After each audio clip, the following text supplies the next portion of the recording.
Corona आजारामुळे सध्या खूप कठीण परिस्थिती असून लोकांनी घाबरून न जाता सरकारच्या नियमाचे पालन करा।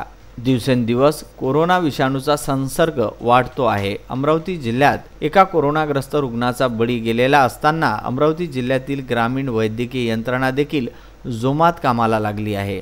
अमरावतीच्या खासदार नवनीत राणा देखील मतदारसंघाचा आढावा घेताना दिसत आहे।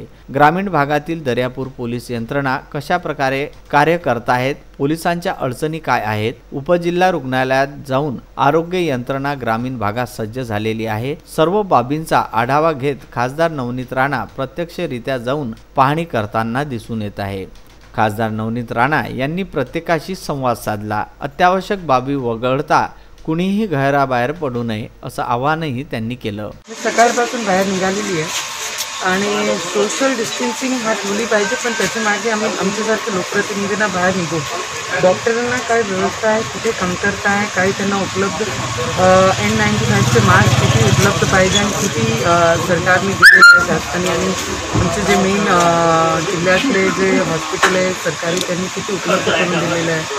ते PPE आहे जे त्यांच्यासाठी प्रोटेक्टिव्ह जे किट असते त्यांना किती पाहिजे असते, जे ऑपरेशन करतात जे ट्रीट करतात त्यांना पाहिजे असते की नाही, त्यांनी वेगवेगळे काही मागण्या केलेल्या आहे। सॅनिटायझर मागण्या केलेल्या आहे, मास्क मागण्या केलेल्या आहे। तर आपण प्रयत्न करू।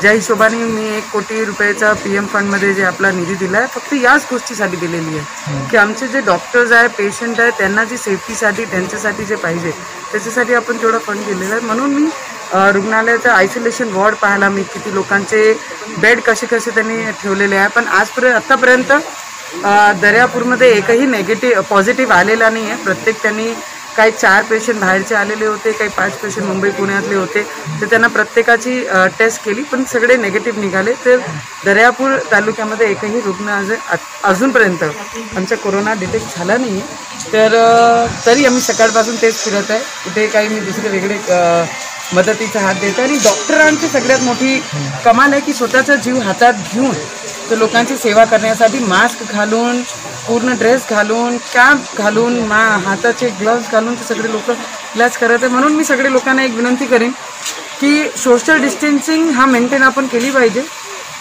आणि यंग लोकांना माझी विनंती आहे की कोणताही मेसेज व्हायरल करताना एक गोष्टीची जाण आपण ठेवली पाहिजे, त्या व्हायरल मेसेजमुळे कोणाची जीवाचं नुकसान नाही झालं पाहिजे आणि समाजामध्ये चुकीचा मेसेज आपण फॉरवर्ड नाही केला पाहिजे, त्याची आपण जाण ठेवून सोशल डिस्टन्सिंग ठेवा आणि stay home, stay safe. Vidarbha news करिता अंजनगाव सुरजी येथून रवींद्र वानखडे।